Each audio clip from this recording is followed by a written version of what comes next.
Anyway, Mark, so having had a look at it then, what do you think? Like, what do you like about it? It's the characters for me. I think this is an incredibly well-rounded, very, very funny characters. I love the slapstick element of it. I think that is a great thing. And when I was kind of reading about it afterwards, and I didn't know that.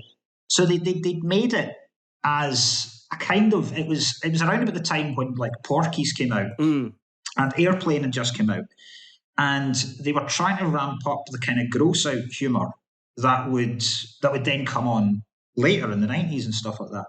And the director wanted to kind of dial back on that and make it a lot more set piecey and a lot more visual gags and a lot less just farts. And apparently the initial script had so many fart jokes, it was unbelievable. And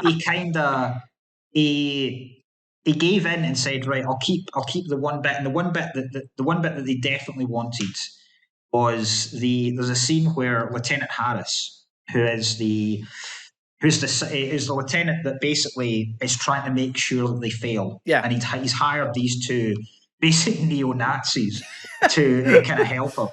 And there's a scene where there's a chase and he commandeers a bike and he ends up going over the handlebars of the bike and getting wedged right up a horse's arse. And that's the scene that he said, I'm only allowing that scene if I can reference it afterwards. And that scene's not, like when I was a kid, that was hilarious. Like a guy going up a horse's bum was amazing. But it's the scene afterwards, because it's only him and Mahoney.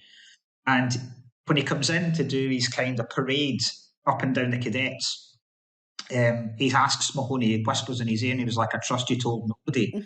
And he was like, no, I didn't breathe a word. And then he comes back down and you see the rest of them stifling laughter and some of their faces stifling laughter. And the best is Jones at the end because he can barely hold it in. And then as soon as he turns away, he makes the sound of a horse. And even the other sergeants are laughing at it. So I loved him as a character. I love Commandant Lassard. I think he is a fantastic character, a great physical comedian.